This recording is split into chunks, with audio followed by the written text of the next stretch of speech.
या अरे, हरकत काय? आता लग्न ठरले आणि खूप लवकरच यांचा संसार सुरू होईल आणि त्याआधी जर एकमेकांचा स्वभाव कळला, समोरच्याला काय हवंय काय नकोय हे कळलं, तर पुढे जाऊन संसार करताना अडचणी येणार नाहीत रे. एकमेकांना सांभाळून घेतील, सावरून घेतील. अगं पण तू जर बाहेर लोकांना कळलं तर लोक काय म्हणतील? सूर्या, इथे आता लोकांचा प्रश्न कुठे आला?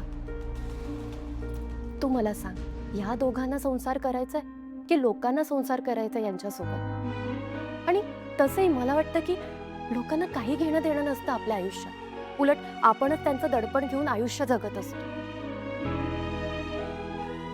मला एक सांग, तुझ्यासाठी काय महत्वाचं आहे? तेजूचा संसार की लोकांचं म्हणणं?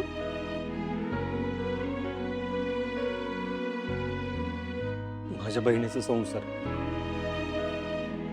अरे मग झालंच ना. त्यांचा संसार चांगला होण्यासाठी आपल्याकडनं जे काही करता येईल ते करूयात. आणि बरं मला सांग, ह्या दोघांवर तुला विश्वास आहे ना? हाय, डॅडींनी स्थळ आणलंय म्हणल्यावर प्रश्नच नाही. चांगलेच समीर राव.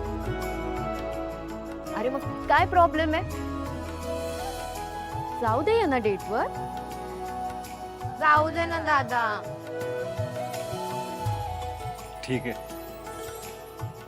जावं.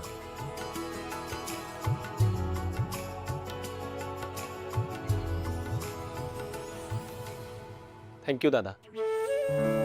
आणि खरंच सगळे म्हणतात तसं,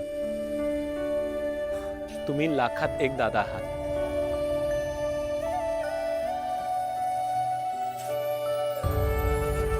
आणि हो, तुम्ही आता तेजश्रीची अजिबात काळजी करू नका.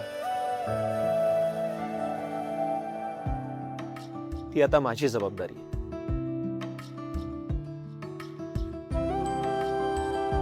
अहो, निघूया का आपण?